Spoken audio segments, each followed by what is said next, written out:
बहुत बहुत शुक्रिया, बहुत बहुत धन्यवाद टाइकॉन चंडीगढ़ की तरफ से आज जो स्टार्टअप का ये उत्सव है, उत्सव कहूंगा मैं इसको, उसमें मुझे बुलाने के लिए बहुत बहुत मेहरबानी। टाइकॉन के जितने भी बड़े अधिकारी, टाइकॉन ग्लोबल से, टाइकॉन चंडीगढ़ की तरफ से तो ये होस्ट हो ही रहा है, और साथ में मेरे सामने बैठा मेरा देश का फ्यूचर, टेक्नोलॉजी का फ्यूचर, हर डिजिटल का फ्यूचर, और हर फील्ड में मैं कहूंगा कि आप लोग विजनरी लोग हो, इसीलिए आपको आज यहां इकट्ठे होकर अपना अपना प्रोडक्ट और अपना अपना जो ब्रेनस्टॉर्मिंग से निकला है उसको दिखाने का आज मौका मिल रहा है। इसके लिए मैं टाई का बहुत बहुत धन्यवाद करता हूं सबको। मेरा नमस्कार, सत श्री अकाल। पंजाब एक ऐसी स्टेट है, यहां से नए आइडिया निकलते हैं, और पंजाब हमेशा, जो पंजाबी हैं वो नए आइडियाज को सबसे पहले अडॉप्ट करते हैं। कोई भी नया आइडिया हो, किसी न किसी तरीके से पंजाब उसके साथ जुड़ जाता है, चाहे वो, क्योंकि पंजाब को लीड करने में मजा आता है, पंजाबियों को रोल मॉडल बनने में मजा आता है। अगर हम गुरुओं से शुरू कर लें, श्री गुरु नानक देव जी से लेके श्री गुरु तेग बहादुर जी, श्री गुरु अर्जन देव जी, श्री गुरु गोविंद सिंह जी, कुर्बानियां दी, अपने परिवार, अपने सर्वंस को देश कौम के लिए कुर्बान किया, आगे लगे, लीडर, लीड किया, और जोश भरा, गिनती में कम थे लेकिन 1 से 1.25 लाख मल्टीप्लाई किया, 1 का मतलब 1.25 लाख। तो आज भी अगर किसी को एक कहना हो तो पंजाबी 1.25 लाख कहते हैं। तो ये हमारी गलोरी पंजाब की, हमारा विरसा, लेगेसी हम साथ लेके चलते हैं। जब से हमने सरकार बनाई तब से पहली बात तो ये कि आमतौर पे सरकार बन जाती है तो ओथ सेरेमनी जो चीफ मिनिस्टर की होती है वो किसी राजभवन में या किसी स्टेडियम में होती है, बट हमने ओथ सेरेमनी शहीद आजम भगत सिंह के गांव खटखट कला में की, ताकि थोड़ा बहुत हमें प्रेरणा मिलती रहे कि इन्होंने कुर्बानी दी थी, देश लेके दिया था, आजादी लेके दी थी, हमारी जिम्मेदारी, हमारा दायित्व बना रहे, हमें याद रहे कि इनकी वजह से हम यहां ओथ सेरेमनी कर रहे हैं, ओथ ले रहे हैं, उनकी कुर्बानियों को हम भूले ना। यहां तक टेक्नोलॉजी का सवाल है, आते ही हमने इन्वेस्ट पंजाब को अपग्रेड किया, पूरे देश में गए, मैं चेन्नई गया, हैदराबाद गया, बेंगलोर गया, अपनी टीम लेके, सारी डिसीजन मेकिंग टीम लेके, मैं दिल्ली, मुंबई, सब जगह पे गया, टॉप के बिजनेस जो देश में अलग अलग फील्ड में टॉपर हैं, उन बिजनेसमैन को बुलाया, उनको कहा कि आइए पंजाब आइए। पंजाब में हमने स्टार्टअप का मोहाली में सेटअप किया, और आज मुझे बताते हुए खुशी हो रही है 70,000 करोड़ का इन्वेस्टमेंट पंजाब में हो चुका है। मैं वो नहीं कहता जिसका एमओयू हो चुका है, मैं वो कह रहा हूं जो ऑन ग्राउंड हो चुका है। Tata steel, they are putting their factory in Ludhiana, which will be the second biggest after Jamshedpur. देश की टाटा स्टील की सेकंड बिगेस्ट फैक्ट्री होगी यहां लुधियाना में। कितने इंजीनियर चाहिए होंगे, कितना एम्प्लॉयमेंट जनरेशन होगा। सनातन टेक्सटाइल, जर्मनी की 3 कंपनियां, बर्वियो, फ्रेडनबर्ग, क्लास पहले थी, बर्वियो और फ्रेडनबर्ग आई है, मोरिंडा में ही है फ्रेडनबर्ग। अगर आप देखोगे मर्सिडीज के सेंसर बनाते हैं। बर्वियो जो है पराली से बायोगैस पैदा करती है, वो लहरागागा में है, संगरूर डिस्ट्रिक्ट में। मैं हमेशा ही नई टेक्नोलॉजी का, नए आइडियाज का फैन रहा हूं। मैं खुद एक आर्टिस्ट के तौर पर भी, क्योंकि जो स्टायरिस्ट होता है, कॉमेडियन होता है, वो ऑब्जर्व करता है चीजों को कि कैसे होता है, कौन कैसे समाज में चलता है, फिर उसी में से वो अपना स्टाइल निकालता है। आप देखते रहते हो बहुत से शोज। सो जब तक आइडिया नया नहीं होगा लोग उस शो को पसंद नहीं करेंगे। उस समय लाफ्टर चैलेंज नया आइडिया था, फिर जो कौन बनेगा करोड़पति ये यहां का आइडिया नहीं है, इसके पेटेंट राइट्स जो हैं who wants to be millionaire उसके हैं, तो उन्होंने राइट्स दिए हैं। यहां पे एक लाइट भी चेंज नहीं कर सकते उनको पूछे बिना, क्योंकि पेटेंट राइट्स उनके पास है। बहुत से शो ऐसे, बिग ब्रदर चलता था, यहां बिग बॉस है, यूके में बिग ब्रदर चलता था वही, लेकिन उनसे क्योंकि राइट्स हैं उनके इंटरनेशनल। तो मैं भी यही हर रोज स्पीच में अपनी में कहता हूं कि अपने आप कुछ बनाओ। मैं पंजाब के नौजवानों को, पंजाब के लड़के लड़कियों को नौकरी मांगने वाला नहीं, नौकरी बांटने वाला बनाना चाहता हूं। जॉब सीकर्स नहीं, जॉब प्रोवाइडर्स बनाना चाहता हूं। उसके लिए हमने स्कूलों में बिजनेस ब्लास्टर शुरू किया। हम 5 बच्चों का ग्रुप बना लो, 6 का बना लो, हम 2000 रुपए बच्चे को देते हैं। कुछ बनाओ नया, कुछ आइडियाज बच्चों ने निकाले और फिर उनके साथ हम बड़े जो बिजनेसमैन हैं उसी से रिलेटेड, जो उस कैटेगरी से रिलेटेड, उनके साथ उनका टाई अप कराते हैं कि आप इनके साथ बात करो। और बच्चे बहुत बड़े बड़े बिजनेस करने के लिए शुरुआत हो चुकी है उनकी। School of eminence, school of eminence क्या है? 8th क्लास तक बच्चों का पता चल जाता है बच्चा किधर जा रहा है। मेडिकल की तरफ जाना है, स्पोर्ट्स की तरफ जाना है, म्यूजिक की तरफ जाना है, इंजीनियरिंग की तरफ जाना है, किधर जाना है। तो हमने 9th, 10th, 11th और 12th क्लास के लिए एक टेस्ट लेके उसमें स्कूल ऑफ एमिनेंस में हम बच्चों को दाखिला देते हैं। जब तक वो 12th करके निकलेगा, क्योंकि स्पोर्ट्स वाले को स्पोर्ट्स की कोचिंग दी जाएगी, इंजीनियरिंग वाले को इंजीनियरिंग की पढ़ाई करवाई जाएगी, मेडिकल वाले को मेडिकल की तरफ लेके जाएंगे। तो जब तक 12वीं क्लास तक वो निकलेगा, यूनिवर्सिटी की तरफ जाएगा, तब तक उसका विजन क्लियर होगा कि मैं क्या बनना चाहता हूं। ये बहुत जरूरी है। हमारे देश में करियर गाइडेंस पता ही नहीं थी कि पहले है ही नहीं है। मतलब हम लोग बहुत छोटे छोटे स्कूलों से पढ़ के आए हैं, छोटे छोटे कॉलेजों से, छोटे शहरों के छोटे कॉलेज। मुझे पता है इस बात का कि हम प्रोस्पेक्ट कॉलेज में एडमिशन लेने के लिए प्रोस्पेक्ट ले लेते हैं, फॉर्म भी खरीद लेते हैं, फॉर्म को भर भी लेते हैं, son of, mother name, address, सब कुछ भर देते हैं। जब आप सब्जेक्ट की तरफ आते हैं कि आप कौन सा विषय में पढ़ाई करना चाहेंगे, तब तक हमको ये पता नहीं होता हमने कौन सा विषय में लिखना है। उन्होंने कोई इधर खड़ा जाए, इधर खड़ा, कोई दोस्त कहता है सारे मत लेना यार, बहुत मुश्किल है, इसकी जगह पे फिजिकल एजुकेशन। अभी क्या पता मेरी इकोनॉमिक्स ठीक हो, रेहाना सी हुई प्रोटेस्ट फिजिकल एजुकेशन में ठीक हो, क्या पता मेरा मैथ अच्छा हो, जामनगर तो लेके हिस्ट्री में इंटरेस्ट रखता हो। जॉर्ज द स्पेशल लाइंस वाले पूरी टीम लेके गए, लाइंस चलता था, पता ही नहीं चलता था कि जामनगर पहुंचा। ऊपर से हमारे पेरेंट्स के लेके गए जो खुद नहीं बन पाते वो कहते बच्चा बने, खुद डॉक्टर नहीं बन पाए, बच्चे को मेडिकल में एडमिशन कराएंगे। वो है वो भी कल बना, ये देखते हैं बस यही बनना है, सारे नु खाना पायलट बनो, इंजीनियर बनो। हां मैंने कहा डॉक्टर बन गए तो मरीज कौन बनेगा, पायलट बन गए तो पैसेंजर कौन बनेगा, बच्चे का वो तो वैसे ही क्या होना है, उनके जाके बदलूंगा जो बनना है। मेरे खुद का, मैं मेरी मतलब बड़ी अपॉर्चुनिटी है, एडे तक नहीं माननी करे करना शो लगा दी थी स्टेजों पर जाने में, कॉलेज आने के लिए नहीं जाना, टाइम बर्बाद होता है, पढ़ाई करो बाद में देखेंगे। तो मैं चोरी चोरी जाने लगा, जीत लेता था ट्रॉफी जीतने के बाद मुझे सबसे ज्यादा दिक्कत ये होती थी इसको घर पे कैसे लेके जाऊंगा, क्योंकि पिताजी को पता चल जाएगा। और पंजाबी बच्चों की, खासतौर पे टीचर के बच्चों की पिटाई तो आम सी बात है, मतलब वो तो हमने अपनी किस्मत में मान रखा है कि होगी।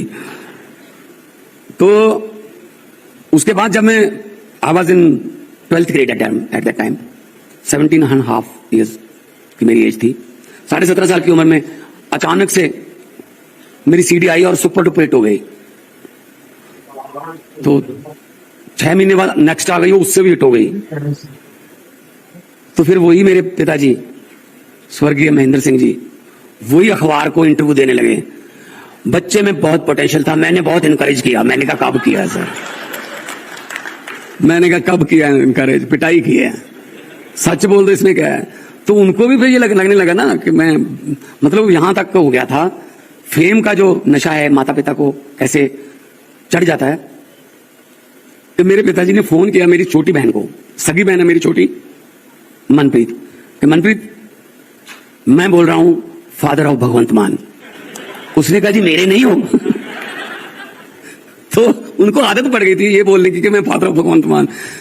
तो मतलब पेरेंट्स को भी मैं अक्सर ये कहता हूं कि बच्चों के इंटरेस्ट की तरफ ध्यान दीजिए। शायद आपके 90% पेरेंट्स ये काम लाइक नहीं करते होंगे, क्या यार ये क्या बनाएगा तू, कोई और काम कर यार, ये क्या चलेगा, कब चलेगा, ये फ्यूचर में पता नहीं क्या होगा ये वो। वो जल्दी सक्सेसफुल देखना चाहते हैं बच्चों को। खैर इच्छा होनी भी चाहिए, लेकिन अगर बच्चे के इंटरेस्ट के मुताबिक काम हो रहा है तो वही बच्चा आपको प्राउड फील करवा सकता है। और कभी भी मेरे सामने बैठे हैं बहुत यंग लड़के लड़की, अपने पुराने फेलियर को दिल पे नहीं लगना, पुराने फेलियर को दिमाग में भी नहीं रखना है, दिल पे भी नहीं रखना है। नई बात करो कि आज मैं क्या हूं, पुराना क्या हो गया भूल जाओ। मैं अपना एग्जांपल देता हूं, अपने एग्जांपल से पहले मैं एक और एग्जांपल देता हूं। करना है यार जो सादे बेटा पैदल है। एक हाथी था, एक महावत था, उसके पास हाथी था, बहुत ताकतवर हाथी था, बहुत ही कमजोर रस्सी से बांधा हुआ था उसको, मतलब इजीली हाथ से भी टूट सकती थी वो रस्सी, लेकिन उसने हाथी के पांव में वो रस्सी डाल के उसको बांधा हुआ था। कोई बंदा आया उसका दोस्त, उसने कहा यार ये तू बहुत बड़ा रिस्क ले रहा है। कहता क्यों? कहता ये तो ये आधे सेकंड का काम है इस हाथी का इस रस्सी को तोड़ना, थोड़ा सा ऐसे किया इसने ये रस्सी टूट जाएगी, इसको चेन लगा दे, लोहे की चेन से बांध दे। महावत ने कहा नहीं नहीं खतरे वाली कोई बात नहीं है। जब ये छोटा था ये हाथी, तब भी मैं इसको इसी रस्सी से बांधता था, तब इसने 2-3 बार ट्राई की इस रस्सी को तोड़ने की, लेकिन उस समय इसमें इतनी शक्ति नहीं थी कि वो इस रस्सी को तोड़ सकता। उसके बाद इसने ये बात अपने मन में बिठा ली कि ये रस्सी मेरे से टूटेगी नहीं। आज ये ट्राई नहीं कर रहा इस रस्सी को तोड़ने की, पुराने फेलियर को लेकर बैठा है। तो इसीलिए मैं कहता हूं अगर आप कोई पुराना टेस्ट फेल हो गए या कोई स्टार्टअप किया बिल्कुल अच्छा नहीं रहा, तो पुराने फेलियर को लेकर मत बैठो कि मेरी किस्मत ही ऐसी है, पता नहीं क्यों भगवान मेरे साथ ही ऐसा करता है। हो सकता है उसी भगवान ने वक्त के साथ आपको उस टेस्ट को दोबारा पास करने की काबिलियत दे दी हो। पुराना फेलियर बिल्कुल नहीं। मैं पहली इलेक्शन हार गया था 2012 में। 2012 में विधानसभा पंजाब की इलेक्शन हुई, नई पार्टी थी, मैं हार गया था। आम आदमी पार्टी उस समय बनी नहीं थी, आम आदमी पार्टी 13 में बनी है। तो मैंने कहा कोई बात नहीं, अगर आए हैं तो पब्लिक है, कई बार पब्लिक ये भी चेक करती है कि हरा के देखते हैं क्या यहीं खड़ा रहता है या जीतने आया सिर्फ। तो मैं खड़ा रहा, लोगों के बीच जाता रहा।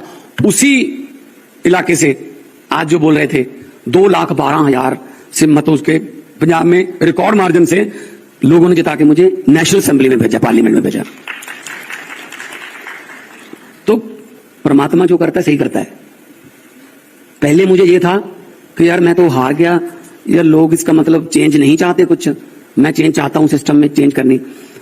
तब बाद में जब मैं पार्लियामेंट में गया, वहां जाके बहुत फेमस हो गई मेरी स्पीचेस, तब मुझे लगा कि भगवान जो करता है अच्छा ही करता है। अगर जीत जाते 12 में तो शायद पंजाब में रह जाते, नेशनल असेंबली में नेशनल लेवल पे बोलने का मौका नहीं मिलना था। फिर 14 में जीते, फिर 19 में जीते। सो भगवान जो करता है अच्छा करता है, अपना काम करते रहो बस, विजन क्लियर होना चाहिए। शिव खेड़ा जी मिले, मैं उनकी किताबें पढ़ता हूं, यू कैन विन, मैं बहुत सी मोटिवेशनल किताबें पढ़ता हूं, स्पीचेस सुनता हूं, और मुझे अच्छा लगता है कि अब मैं इस पोजीशन पे हूं कि मैं आपको ये बता सकता हूं कि फेलियर और सक्सेस में क्या फर्क है। वो देखो ना, वो कहते हैं जी जिस बंदे ने कोई गलती नहीं की, इसका मतलब फिर उसने काम भी नहीं किया। गलतियां काम के दौरान होती हैं, आगे बढ़ो, गलतियों से सीखो। हाँ, वही गलती दोबारा करोगे फिर बेवकूफी है, इसका मतलब सीखा नहीं है कुछ आपने। और अपनी अहमियत जरूर बना के रखो कि मैं हूं इस ऑफिस में, मैं हूं इस बिजनेस में, मेरा भी एक रुतबा है, मेरी अहमियत है, वो बना के रखनी है। मन्या कि 1 रुपया ਲੱਖ ਦੇ ਬਰਾਬਰ ਨਹੀਂ ਬਹਿੰਦਾ, ਮੰਨਿਆ ਕਿ 1 ਰੁਪਇਆ ਲੱਖ ਦੇ ਬਰਾਬਰ ਨਹੀਂ ਬਹਿੰਦਾ, ਪਰ जरा सोचो जे ਲੱਖ ਚੋਂ 1 ਰੁਪਇਆ ਕੱਢ ਦੀ, ਉਹ भी ਲੱਖ नहीं रहता, वो 99,999 बन जाता है, लाख तो नहीं है ना। सो 1 रुपये की भी अहमियत है, अहमियत अपनी ऑफिस में बना के रखनी है। एलन मस्क आप जानते हो, दुनिया का सबसे अमीर बंदा, उसके ऑफिस में काम करती थी एक लेडी, वो रिजाइन लेके आई उसके पास, वो कहती मैं आपके ऑफिस में काम करती हूं, मैं रिजाइन देना चाहती हूं। उसने कहा ठीक है, कौन से ऑफिस में काम करती थी? हेड ऑफिस में काम करती हूं। अच्छा ठीक है, ये मैं बाद में एक्सेप्ट करूंगा, ये $1,00,000 ले, पूरी दुनिया घूम ले 1 महीना, बाद में तेरे इस्तीफे पर बात करेंगे। उसने कहा ये तो बड़ी अच्छी बात हो गई, इस्तीफा भी दे दिया मैंने और $1,00,000 मिल गया, वो भी फ्री में मिल गया दुनिया घूमने के लिए। वो वर्ल्ड टूर पे निकल गई, दुनिया घूम के 1 महीने बाद आई, कहती जी मैं आ गई मेरे इस्तीफे के बारे में। अच्छा, कहता वो महीना पहले जो आई थी, ये तेरा इस्तीफा पड़ा है, एक्सेप्टेड। उसने कहा अगर स्वीकार ही करना था इस्तीफा पहले दिन ही कर लेते, इतना मुझे $1 लाख दे के पूरी दुनिया घुमाने की क्या जरूरत थी। तो एलन मस्क ने कहा जिस दिन पहले दिन इस्तीफा देने आई थी मुझे पता नहीं था दफ्तर में तेरी क्या अहमियत है, ऑफिस में तेरा क्या स्थान है। अगर 2-3 दिन बाद ऑफिस में कुछ हलचल होती कि ये काम रुक गया, वो आ नहीं रही 3 दिन से, सारी फाइलें पड़ी हैं, तब मैं तुझे चौथे दिन ही बुला लेता। लेकिन 1 महीना किसी ने कुछ कहा ही नहीं, इसका मतलब तेरे बिना चल सकता है दफ्तर, चलो जाओ शाबाश। मतलब इसका क्या है कि आप जिस मर्जी ऑफिस में बैठो, जिस मर्जी कुर्सी पे बैठो, लेकिन अपनी अहमियत बनाओ कि मेरे बिना ऑफिस चल नहीं सकता अगर मैं 2 दिन ना आऊं। ये आपके हाथ में है कि आप उसको कैसे लेते हो। तो पंजाब सरकार की तरफ से न्यू आइडियाज को पिक किया जा रहा है, और new ideas, out of the box ideas अभी पंजाब सरकार में हमने एक लागू किया जो आपने नहीं सोचा होगा वो, लेकिन वो बाद में बहुत अप्रिशिएट हुआ। हमने क्या किया, 1 अप्रैल से 31 जुलाई तक ऑफिस के टाइम बदल दिए, क्योंकि सूर्य जल्दी आ जाता है अप्रैल में, सुबह 7:30 से 2 कर दिया टाइम सरकारी ऑफिस का, नो लंच ब्रेक, 7:30 से 2। और 7:30 बजे जो अपने आदमी अपने काम पे जाना है, किसी ने दुकान खोलनी है, किसी ने दिहाड़ी पे जाना है, वो 8 बजे के आसपास अपना सरकारी काम में जो दफ्तर में फाइल वाइल देनी है करवा के अपने काम पे जा सकता है। उसके लिए उसको काम छोड़ने की जरूरत नहीं है कि 9 बजे 9:30 बजे दफ्तर खोलेगा, 11 बजे बाबूजी आएंगे, उसके बाद फिर काम होगा, पूरा दिन जाता है उसका। 7:30 तो 2 अप्रैल को कीते हैं, ये पब्लिक को सहूलत हुई। नंबर 2, उस समय धान की खेती होती है मई जून में, जुलाई तक नहीं, आज ਜਦੋਂ तक तो बिजली की बहुत जरूरत रहती है। पीक आवर्स होते हैं 1 बजे से लेके 4 बजे तक, क्योंकि खेतों को भी बिजली देनी है, घरों में भी बिजली देनी है, गर्मी होती है बहुत। तो अगर 7:30 से 2 हमने कर दिया तो 1:30 बजे से जो 2 बजे तक बीच में सारे एसी ऑफिसेज के, सारे ऑफिसेज के और जितनी भी इलेक्ट्रिसिटी यूज हो रही है, सारे बल्ब पंखे बंद हो गए। हमें 55 मेगावाट बिजली बच गई। 16 करोड़ रुपए सरकारी ऑफिसेज का बिजली का बिल कम हो गया, क्योंकि बंद हो जाते जल्दी। और 2 बजे ऑफिस में छुट्टी है, हमने उसको मैच कर दिया स्कूलों की छुट्टी से। 2 बजे स्कूल में छुट्टी, 2:30 बजे बच्चे भी घर पे, 2:30 बजे पेरेंट्स भी घर पे, ज्यादा टाइम अपनी फैमिली के साथ स्पेंड करोगे। और सबसे बड़ा फायदा हुआ जो हमने सोचा नहीं था, ट्रैफिक स्प्लिट हो गया, ट्रैफिक जाम बंद हो गए। क्यों? ये जो जीरकपुर से आते हैं, आप एयरपोर्ट रोड पे आते हो इधर जाने के लिए, अपने कामों पे जाने के लिए, जो 35 मिनट का ड्राइव था वो 5-7 मिनट का रह गया, क्योंकि कितनी गाड़ियां तो सुबह 7 बजे निकल गई। टाइम चेंज हो गया, पीक आवर का टाइम चेंज हो गया। 2 पीक आवर हो गए, 9 बजे वाला जो ऑफिस वाला और 7:30 बजे वाला हमारा सरकारी ऑफिस वाला, और ऐसे आते हुए हो गया।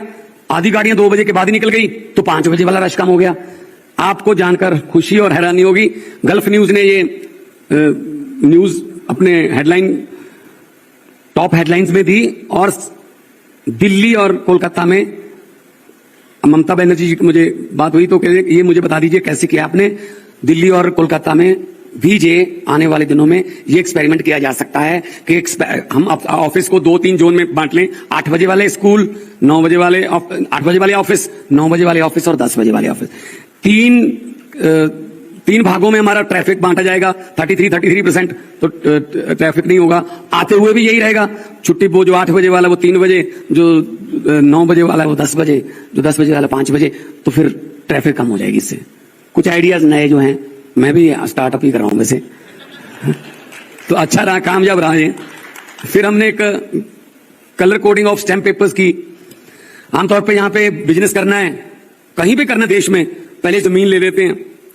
50 एकड़ जमीन ले ली डेरा बस्सी के पास, 2-3 करोड़ का, 150 करोड़ रुपए इन्वेस्ट हो गया।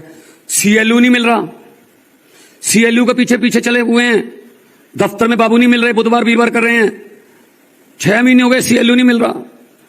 कहीं ना कोई जुगाड़ लगा के CLU लिया, तो चलो शुक्र है CLU ले लिया। अगले दिन फायर वाले आ गए, भाई हमारे पास तो आए नहीं, आप फायर वालों के पीछे भागे, थोड़ा सा और जुगाड़ लगा के फायर वाला सर्टिफिकेट लिया, अगले दिन फॉरेस्ट वाले आगे भी हम भी हैं धरती पर।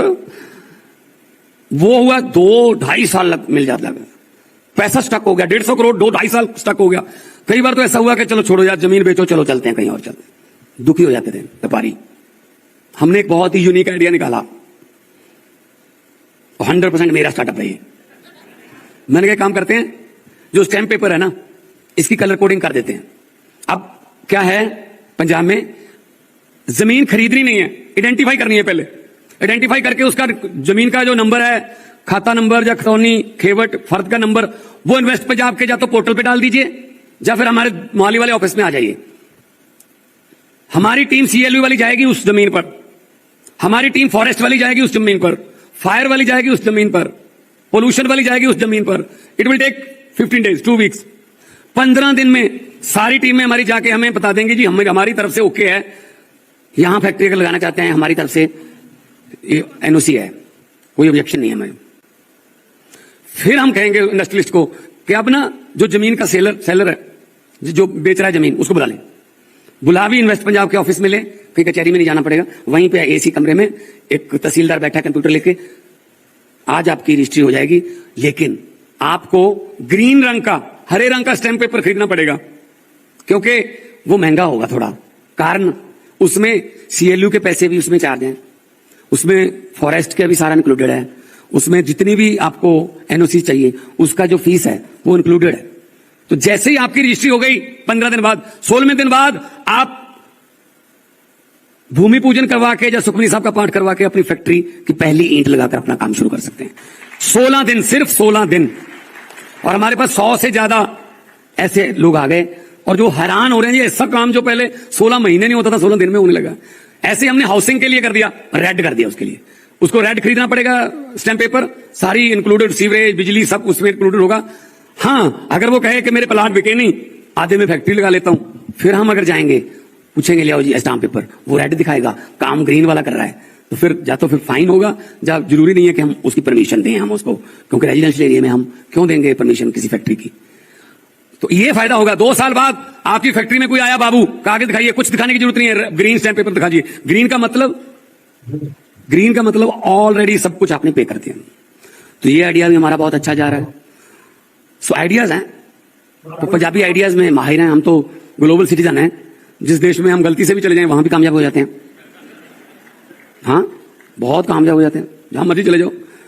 वो कोई पेस्ट की कंपनी थी, टूथपेस्ट की, सेल बढ़ानी थी, तो उन्होंने अपने पूरा सेल्स डिपार्टमेंट लेके आए कि जी क्या करना चाहिए। कोई बोले जी शाहरुख खान को ब्रांड एम्बेसडर ले लो, किसी ने कहा जी क्रिकेटर को ले लो, किसी को ब्रांड एम्बेसडर, किसी ने कहा जी IPL की जर्सी पर हमारा नाम आ जाए, किसी ने कहा जी गांव-गांव की जो सड़कें हैं उस पर हमारे बोर्ड लग जाएंगे।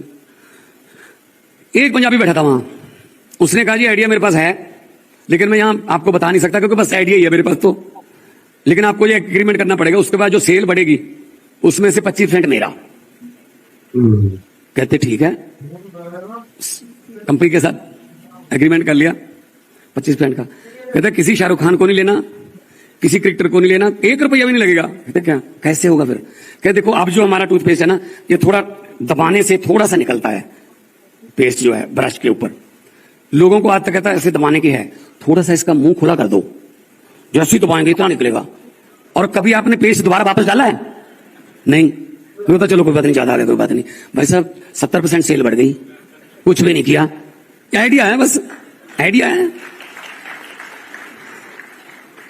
सो अपने मुझे अच्छा ये लगा, मैं यूथ को मिला, यंग लड़के लड़कियां अपने पांव पे खड़े होने की कोशिश कर रहे हैं, हो जाएंगे, कि किसी का मोहताज नहीं है हम, कि हमको ये नौकरी देगा ये नौकरी देगा, अपने आप बनते हैं। देखो जब वाजपेयी जी की गवर्नमेंट थी तो मेनका गांधी जी वहां मिनिस्टर थी, तो उन्होंने जानवरों की खेलों पर पाबंदी लगा दी। सर्कस में जो जानवर थे, सर्कस में जो जानवरों का खेल दिखाते हैं पाबंदी लगा दी कि टॉर्चर करते हैं उनको। चलो लग गया, ऑर्डर आ गया फेडरल गवर्नमेंट का। कोलकाता में एक ओलंपिया सर्कस थी बहुत बड़ी, उनके पास 10 हाथी 7 शेर थे। हर रोज हाथी चारा खाते थे, शेर मीट खाते थे। तो खर्चा तो चल रहा था, लेकिन क्योंकि उनकी मतलब कोई इस्तेमाल ही नहीं हो रहा था तो इनकम बंद हो गई, खर्चा चालू है। महीने 1.5 महीने बाद उन्होंने सोचा कि यार इनका क्या करना है। फिर हमने उन्होंने साथ के साथ शेरों को एक गाड़ी में बिठाकर, ट्रक में बिठाकर बंगाल के जंगलों में छोड़ दिया। 10 दिन बाद पता चला उन 7 शेरों में से 5 शेरों को जंगली कुत्ते खा गए। कारण, जो शेर थे वो सर्कस में बना बनाया मीट खाने के आदी हो गए थे। वो भूल गए कि हमारा टैलेंट क्या है, हमारे पंजों में, हमारे जबड़ों में कितनी ताकत है। वो भूल गए, उनको बना बनाया मीट मिलता था सुबह भी शाम को भी। दूसरी तरफ कुत्ते, जंगली कुत्ते भूखे मरते थे कि भूख से भी मरना है, चलो इकट्ठे होकर शेर को घेर लेते हैं। इससे क्या शिक्षा मिलती है? शिक्षा ये मिलती है, जो माँ बाप, जो पेरेंट्स अपने बच्चों के लिए ज्यादा बड़े बैंक बैलेंस, ज्यादा प्रॉपर्टीज, ज्यादा ये अपना माल जो उसने कमाया होता है वो छोड़ के जाते हैं ना, बड़े बड़े प्लॉट, ये वो धिमका अपने बच्चों के लिए, असल में वो अपने बच्चों को सर्कस का शेर बना जाते हैं। मैं ये कहना चाहता हूं, भूखे रह लो लेकिन शिकार अपना मारना सीखो। 2 दिन भूखे रह लेंगे कोई बात नहीं, शिकार अपना मारना सीखो, किसी पे डिपेंडेंट ना रहो, चाहे वो अपने पिताजी ही क्यों ना हो। वो उनका जमाना था, उनके जमाने में उनके काम थे, हमारे जमाने में हमारे काम है। मैं पंजाबी में एक शेर है कि बेहिम्मते हुंदे ने ਉਹ ਜਿਹੜੇ ਬਹਿ ਕੇ ਸ਼ਿਕਵਾ ਕਰਨ ਮੁਕੱਦਰਾਂ ਦਾ, ਬੇਹਿੰਮਤੇ ਹੁੰਦੇ ਨੇ ਉਹ ਜਿਹੜੇ ਬਹਿ ਕੇ ਸ਼ਿਕਵਾ ਕਰਨ ਮੁਕੱਦਰਾਂ ਦਾ, ਉੱਗਣ ਵਾਲੇ ਉੱਗ ਪੈਂਦੇ ਨੇ ਸੀਨਾ ਪਾੜ ਕੇ ਪੱਥਰਾਂ ਦਾ, ਮੰਜ਼ਿਲ ਦੇ ਮੱਥੇ ਤੇ ਤਖਤੀ ਲੱਗਦੀ ਉਹਨਾਂ ਦੇ ਨਾਵਾਂ ਦੀ ਜਿਹੜੇ ਘਰੋਂ ਬਣਾ ਕੇ ਤੁਰਦੇ ਨੇ ਨਕਸ਼ਾ ਆਪਣੇ ਸਫ਼ਰਾਂ ਦਾ। ਸੋ ਆਪਣੇ ਸਫ਼ਰਾਂ ਦਾ ਨਕਸ਼ਾ ਘਰ ਬਣਾ ਕੇ ਤੁਰੋ, ਦੁਨੀਆ ਦੀ ਕੋਈ ਤਾਕਤ ਤੁਹਾਨੂੰ ਰੋਕ ਨਹੀਂ ਸਕਦੀ, ਦੁਨੀਆ ਦੀ ਕੋਈ ਤਾਕਤ ਤੁਹਾਨੂੰ ਮੰਜ਼ਿਲ ਤੇ ਪਹੁੰਚਣ ਤੋਂ ਰੋਕ ਨਹੀਂ ਸਕਦੀ। ਸੋ ਇੰਪੋਸੀਬਲ ਵਰਡ ਹੋਣਾ ਨਹੀਂ ਚਾਹੀਦਾ ਕਿਸੇ ਦੀ ਡਿਕਸ਼ਨਰੀ 'ਚ। ਔਰ ਅੱਜ ਤੱਕ ਹੁਣ ਤਾਂ ਮੌਕੇ ਹੀ ਬਹੁਤ ਮਿਲਦੇ ਆ। ਦੇਖੋ ਜਹਾਜ਼ ਕਿੰਨਾ ਤਾਕਤਵਰ ਹੁੰਦਾ ਹੈ, 747 787 350 ਪੈਸੇਂਜਰ, ਉਹਨਾਂ ਦਾ ਸਮਾਨ, ਆਪਣਾ ਵਜ਼ਨ, 1.25 ਲੱਖ ਲੀਟਰ ਤੇਲ ਲੈ ਕੇ ਉੱਡ ਜਾਂਦਾ ਹੈ, ਕਿੰਨਾ ਤਾਕਤਵਰ ਹੁੰਦਾ ਹੈ। ਪਰ ਇੱਕ ਸੋਚਿਓ ਜਰਾ, ਜਦੋਂ ਜਹਾਜ਼ ਦਿੱਲੀ, ਮੁੰਬਈ ਜਾਂ ਅਹਿਮਦਾਬਾਦ ਇੰਟਰਨੈਸ਼ਨਲ 에ਅਰਪੋਰਟ ਤੇ ਗੇਟ ਤੇ ਲੱਗਿਆ ਖੜਾ ਹੁੰਦਾ ਤਾਂ ਉਹਦੀ ਤਾਕਤ ਜ਼ੀਰੋ ਹੁੰਦੀ ਹੈ, ਕਿਉਂਕਿ ਅੱਗੇ ਜਾ ਨਹੀਂ ਸਕਦਾ ਤੇ ਜਹਾਜ਼ ਦੇ ਬੈਕ ਗੇਅਰ ਹੁੰਦਾ ਨਹੀਂ, ਪਿੱਛੇ ਵੀ ਨਹੀਂ ਹੋ ਸਕਦਾ। ਫਿਰ ਇੱਕ ਛੋਟਾ ਟਰੈਕਟਰ ਜਿਹਾ ਹੁੰਦਾ, ਉਹਨੂੰ ਪਿੱਛੇ ਕਰਕੇ ਸਿੱਧਾ ਕਰ ਦਿੰਦਾ ਰਨਵੇ ਵੱਲ ਨੂੰ। ਜਦੋਂ ਰਨਵੇ ਦਿਖ ਜਾਂਦਾ ਜਹਾਜ਼ ਨੂੰ, ਫਿਰ ਉਹ ਟਰੈਕਟਰ ਨੂੰ ਕਹਿੰਦਾ ਕਿ ਤੂੰ ਪਰਾਂ ਹੋ ਜਾ, ਹੁਣ ਮੇਰਾ ਕੰਮ ਹੈ। ਫਿਰ ਉਹ ਉੱਡ ਜਾਂਦਾ ਉੱਥੋਂ। ਇਹ ਉਹਦੇ ਇੰਜਨਾਂ ਤੇ ਡਿਪੈਂਡ ਕਰਦਾ, ਚੰਡੀਗੜ੍ਹੋਂ ਉੱਡ ਕੇ ਦਿੱਲੀ ਉਤਰੂਗਾ 40 ਮਿੰਟਾਂ ਬਾਅਦ, 35 ਮਿੰਟਾਂ ਬਾਅਦ, ਜਾਂ ਫਿਰ ਦਿੱਲੀ ਤੋਂ ਉੱਡ ਕੇ ਸੈਨ ਫਰਾਂਸਿਸਕੋ ਉਤਰੂਗਾ 12-13 ਘੰਟਿਆਂ ਬਾਅਦ, 14 ਘੰਟੇ। ਵੀ ਉਹਦੇ ਇੰਜਨਾਂ ਤੇ ਡਿਪੈਂਡ ਕਰਦਾ। ਮੈਨੂੰ ਇਹ ਪਹਿਲੇ ਦਿਨੋਂ ਜਦੋਂ ਮੈਂ ਸਟਾਰਟ ਕਰਦਾ ਸੀ ਉਦੋਂ ਵੀ ਤੇ ਅੱਜ ਵੀ ਮੈਨੂੰ ਪਤਾ ਹੈ, ਜਿਹੜਾ ਮੇਰੇ ਦੇਸ਼ ਦਾ ਯੂਥ ਹੈ, India is the youngest country on the ਅਰਥ, 65% ਸਾਡਾ ਜਿਹੜਾ ਏਜ ਹੈਗੀ ਆ ਉਹ 18 ਤੋਂ 35 ਹੈ। ਸੋ ਮੈਨੂੰ ਪਤਾ ਕਿ ਅੱਜ ਮੇਰੇ ਸਾਹਮਣੇ ਜਹਾਜ਼ ਬੈਠੇ ਬਹੁਤ ਬੜੇ ਬੜੇ ਯੂਥ, ਇਹਨਾਂ ਦੇ ਇੰਜਨਾਂ 'ਚ ਬਹੁਤ ਤਾਕਤ ਹੈ, ਪਰ ਇਹਨਾਂ ਨੂੰ ਕੋਈ ਟਰੈਕਟਰ, ਚਾਹੇ ਉਹ ਲੀਡਰ ਦੇ ਰੂਪ 'ਚ, ਚਾਹੇ ਉਹ ਮੈਂਟਰ ਦੇ ਰੂਪ 'ਚ, ਚਾਹੇ ਕੋਚ ਦੇ ਰੂਪ 'ਚ ਕੋਈ ਮਿਲ ਜੇ ਜਿਹੜੇ ਇਹਨਾਂ ਨੂੰ ਸਿੱਧਾ ਕਰ ਦੇ, ਫਿਰ ਇਹ ਆਪਣੇ ਆਪ ਉੱਡ ਜਾਣਗੇ। ਇਹਨਾਂ ਦੇ ਇੰਜਨਾਂ 'ਚ ਬਹੁਤ ਤਾਕਤ ਹੈ। ਹਾਂ, ਪਰ ਮੈਂ ਇੱਕ ਗੱਲ ਕਹਿਣੀ ਚਾਹੂੰਗਾ ਕਿ ਜਦੋਂ ਉੱਪਰ ਉੱਡ ਗਏ ਰਨਵੇ ਨੂੰ ਜ਼ਰੂਰ ਯਾਦ ਰੱਖਿਓ, ਕਿਉਂਕਿ ਉਤਰਨਾ ਵੀ ਹੁੰਦਾ ਹੈ, ਥੱਲੇ ਵੀ ਹੋਣਾ ਹੁੰਦਾ ਹੈ। ਇਹ ਨਾ ਸੋਚ ਲਿਓ ਕਿ ਮੈਂ ਹੁਣ ਉੱਚਾ ਹੋ ਗਿਆ, ਪਤਾ ਨਹੀਂ ਕੀ ਹੋ ਗਿਆ। ਹੰਕਾਰ ਨਹੀਂ ਕਰਨਾ ਕਦੇ ਵੀ। ਦੇਖੋ, there is a hairline difference between self confidence and proud. थोड़ा जा फर्क है बस, सेल्फ कॉन्फिडेंस और प्राउड।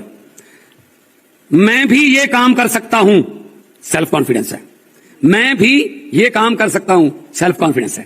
मैं ही ये काम कर सकता हूं, ये प्राउड है, ये हंकार है। सो सेल्फ कॉन्फिडेंस जरूर रखो, अगे बढ़ो।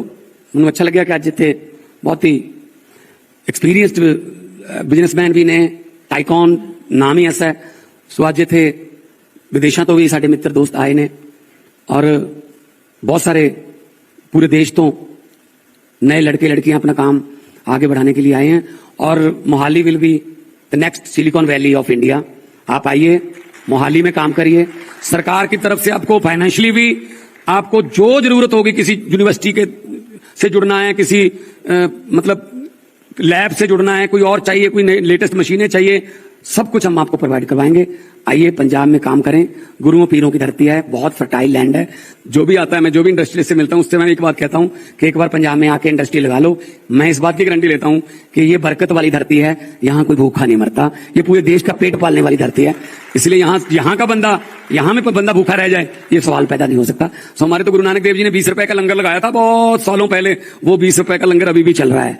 देखो, चाहे वो कहीं पे भी कोई भूकंप आ गया, कहीं पे कोई कुदरत की आफत आ गई, बाकी सामान पहुंचे ना पहुंचे, हमारा लंगर वहां पे जरूर शुरू हो जाता है। तो हम लोग हॉस्पिटैलिटी में माने हुए हैं, हम आपको वेलकम करते हैं। आइए पंजाब में काम करिए, रेवेन्यू सरकार को दीजिए, सरकार वही रेवेन्यू आप पर ही लगाएगी और बेटर फैसिलिटीज देने के लिए। आपने मुझे इतने प्यार से सुना, धन्यवाद। लोगों को अक्सर कहते सुना है, जिंदा रहे तो फिर मिलेंगे। लोगों को अक्सर कहते सुना है, जिंदा रहे तो फिर मिलेंगे, लेकिन इस पंजाबी दिल ने कहा है, मिलते रहे तो जिंदा रहेंगे। बहुत बहुत धन्यवाद, बहुत बहुत शुक्रिया।